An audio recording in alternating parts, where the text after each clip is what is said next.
খুলনায় জুলাই আন্দোলনে ছাত্র জনতার উপর নির্যাতনের অভিযোগে এসআই সুকান্ত দাসকে গ্রেফতারের পর ছেড়ে দেওয়ার অভিযোগে কেএমপি কমিশনারের পদত্যাগের দাবিতে বিক্ষোভ করছে ছাত্র জনতা। শনিবার বিকাল ৩টার দিকে মেট্রোপলিটন পুলিশ সদর দপ্তরের সামনের সড়কে জড়ো হয়ে বিক্ষোভ শুরু করেন আন্দোলনকারীরা। এ সময় তারা পুলিশ কমিশনারের অপসারণ দাবি করে স্লোগান দেয়। সড়কে টায়ারে অগ্নিসংযোগ করে, এতে সড়কে যান চলাচল বন্ধ হয়ে যায়। এর আগে বৃহস্পতিবার স্বরাষ্ট্র উপদেষ্টাকে ২৪ ঘন্টার আলটিমেটাম দিয়ে পুলিশ কমিশনারকে অপসারণ না করলে খুলনা অচল কর্মসূচি ঘোষণা করা হয়।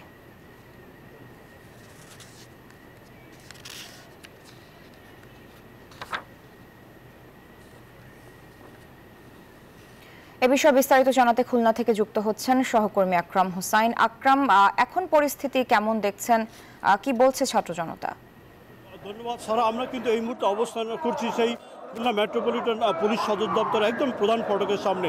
এখানে কিন্তু বিগত ৩ দিন ধরে যে ধারাবাহিক কর্মসূচি ছাত্র জনতা পালন করছে, এখানে কিন্তু স্লোগানে আসলে মুখর হয়ে উঠছে, উত্তাল হয়ে উঠেছে রাজপথ। এখানে কিন্তু যান চলাচল বন্ধ হয়ে গেছে। ছাত্র জনতার দাবি যে পুলিশ কমিশনার তার নিরপেক্ষতা হারিয়েছে এবং এই নিরপেক্ষতা হারানোর কারণেই কিন্তু এইখানে এই ছাত্র জনতা উপস্থিত হয়েছে।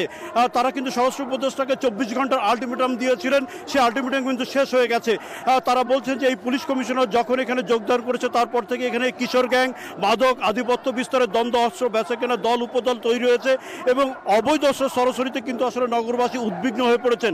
এবং সর্বশেষ যে ঘটনা ঘটেছে গত মঙ্গলবার ছাত্র জনতার উপরে জুলাই অভ্যুত্থানের সময় হামলার ঘটনা জড়িত এসআই সুকান্তকে সাধারণ জনতা গ্রেপ্তার করে এই পুলিশের কাছে আটক করে পুলিশের কাছে দিয়েছিল, কিন্তু রাতের আধারে তাকে ছেড়ে দেওয়া হয়েছে। বুধবার থেকে কিন্তু আন্দোলন শুরু করেছে এই ছাত্র জনতা। তারা বলছেন যে এই এসআই সুকান্তকে ছেড়ে দিয়ে আসলে পুলিশ কমিশনার তার নিরপেক্ষতা হারিয়েছে এবং মূলত এই কারণেই তারা আন্দোলনে এখানে যোগ দিয়েছেন। আমরা একজন ছাত্রনেতার সাথে কথা বলতে চাই, কি কারণে কি দাবি নিয়ে এখানে আন্দোলন শুরু করেছে।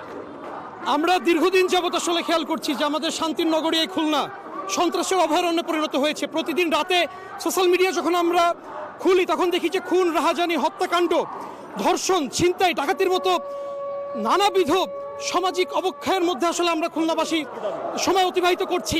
এর দায় নিয়ে আসলে পুলিশ কমিশনার জুলফিকারকে আমরা অপসারিত অবস্থা আসলে দেখতে চাই। যে দাবি নিয়ে আসলে আমরা রাজপথে অবস্থান কর্মসূচি পালন করছি দীর্ঘদিন যাবৎ, এবং তার অপসারণ না হওয়ার আগ পর্যন্ত আমরা কর্মসূচিটিকে সামনে গিয়ে নিব এবং যদি তার অপসারণের ঘটনাটি না ঘটে আমরা বৃহৎ কর্মসূচির দিকে আমরা আগাবো। এই মুহূর্তে কিন্তু আসলে খণ্ড খণ্ড মিছিল নিয়ে বৃষ্টির উপেক্ষা করে কিন্তু রাজপথে জড়ো হয়েছে ছাত্র জনতা এবং তারা বলছেন যে যতক্ষণ না পর্যন্ত এই অপসারণ করা হচ্ছে পুলিশ কমিশনার, ততক্ষণ পর্যন্ত কিন্তু তারা রাজপথ ছাড়বে না।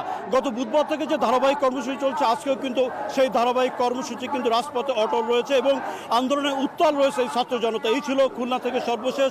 আমরা ফিরছি স্টুডিওতে সারা মেহজাবিনের কাছে। আকরাম, ধন্যবাদ যুক্ত হওয়ার জন্য। বান্ডেল থাকলে প্রতি সেনমানিতে টাকা বাঁচবে। বিকাশ সেনমানি বান্ডেল কিনে জিতুন প্রতি লেনদেনে।